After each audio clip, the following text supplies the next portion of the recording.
nurture Bring in the gestation machine. Yeah, then essentially you're still talking about abortion, because abortion is ending a pregnancy for that woman. So, yeah, I mean, if you're talking about just transferring an embryo to a gestation machine or something, then I don't have an ethical problem with that. I think a lot of people, maybe Middle America more than other places, and obviously Austin maybe not so much, but would define abortion as terminating the existence of the embryo, which is why some people, then consider certain forms of birth control abortion that others wouldn't. But that's not a strictly accurate term for an abortion, because an abortion can take place on essentially a dead or dying embryo. Mm-hmm. So there it is possible, and then it's a medical term. It's terminating a pregnancy. I think in the kind of hypothetical situation you've constructed, which is science fiction, but it's plausible science fiction. We may reach a point where we can already fertilize eggs and then implant them in a womb. So all we need to do is build basically the gestation machine, and we can grow from fertilization, from conception, all the way up to what we would consider to be a newborn baby, without it ever entering a womb. And of course that takes away the part of the argument or part of my position that I was making about the rights of the mother. And at that point, we'd have to make a decision about, okay, when in this span does this fetus, life form, whatever, qualify as a person with rights? And what rights?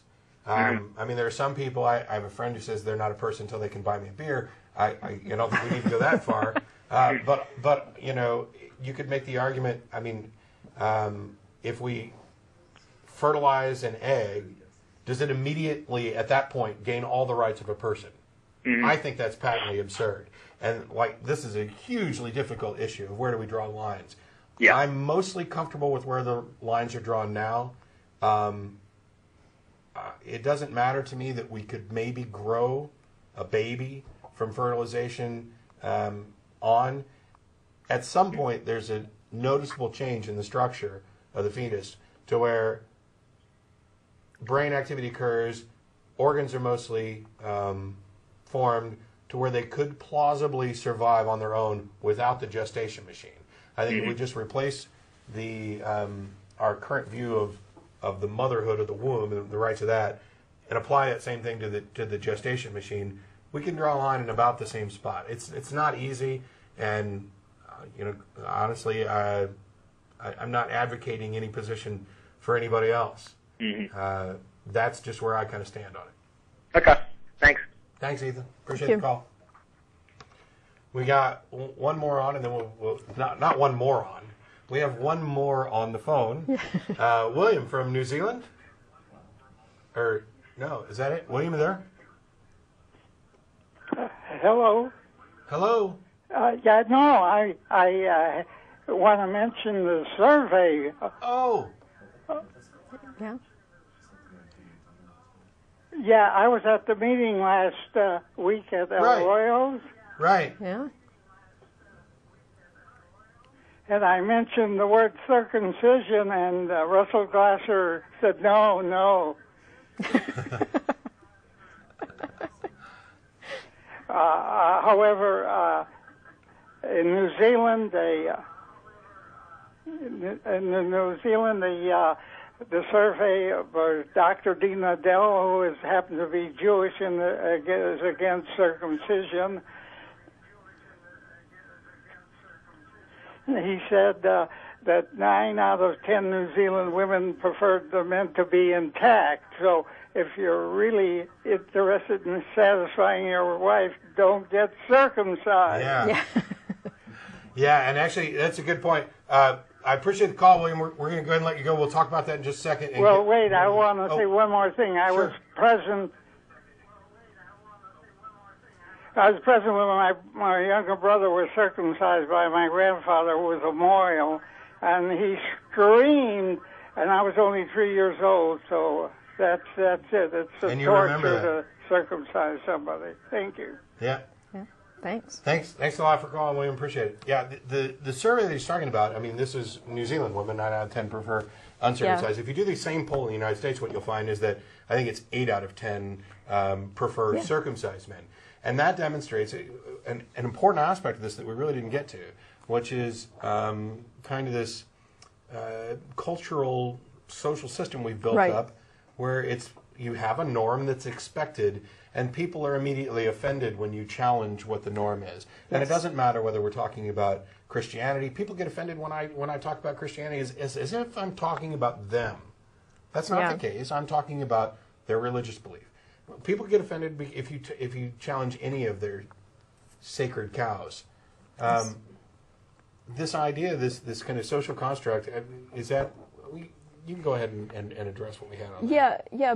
Basically, what you see is that in women who have experience with both circumcised and intact men, most of them prefer intact men.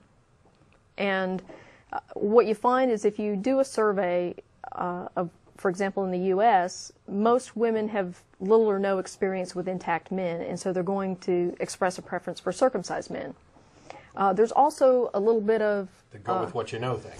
Well, there's that, and there's this. Men are a little, concerned about whether women like them as they are, and so if a woman has a partner, there's often a lot of at least pressure in her mind to like whatever her partner has, because guys don't want their woman rejecting them, and in fact, on a lot of bulletin boards and stuff I've read, mothers who commented that they felt they had to have their sons circumcised, not because they wanted to, because they were pretty traumatized by the idea, but they felt like they had to because their husband was circumcised, and they didn't want their husband to think they were rejecting his penis.